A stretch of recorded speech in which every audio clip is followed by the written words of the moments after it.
Well, believe it or not, when I started, they had a thing in the Dallas bar as well as the other bars about a fee schedule, for divorces, for hourly rates and whatever. We had one in Dallas, and then we learned that it was an antitrust violation or a restraint of trade, so we had to back off of that, and that was a seminal change. So that shows you really how archaic our system was in terms of fees. There's a thread that goes through all of these people, all of the great people that are here today, and really what they're reflecting on is really a golden era where there were a lot of cases, lawyers got along. They were important cases, but they were not life-ending cases, let's be fair. And you got a lot of great experience. And I think that what I hear and what I feel is I lament the passing of that era, because it has passed. And we've gone on, the law practice is still a great place for experience, but the chance to try a medical malpractice case, a workman's compensation case with Bad John Wilson and Frank, in which you might try 2 a week, is just gone. And so it's really transformed our practice.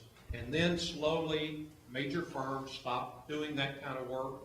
They stopped representing insurance companies, and it's really never kind of quite recovered.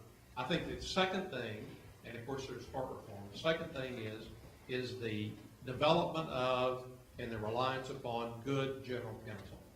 When they came in and started supervising their cases, asking for reports, asking for regular billing, that transformed things. And then the third thing that I think has transformed things, and it's a topic for another day, is suddenly we had advertising.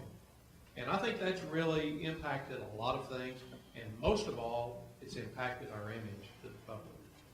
And we can't go back on that, but that's something that nobody's mentioned, but I think I ought to call out about it.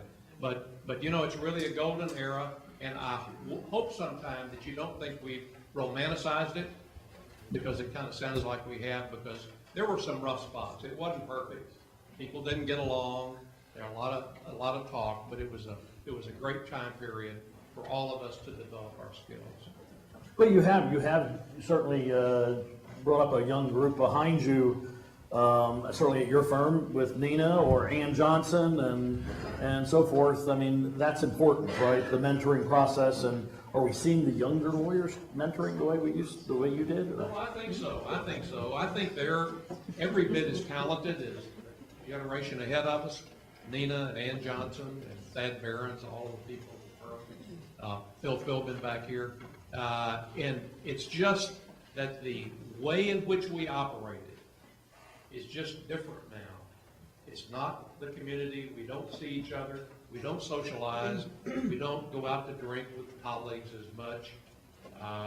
There's a camaraderie that may be gone forever. I don't know.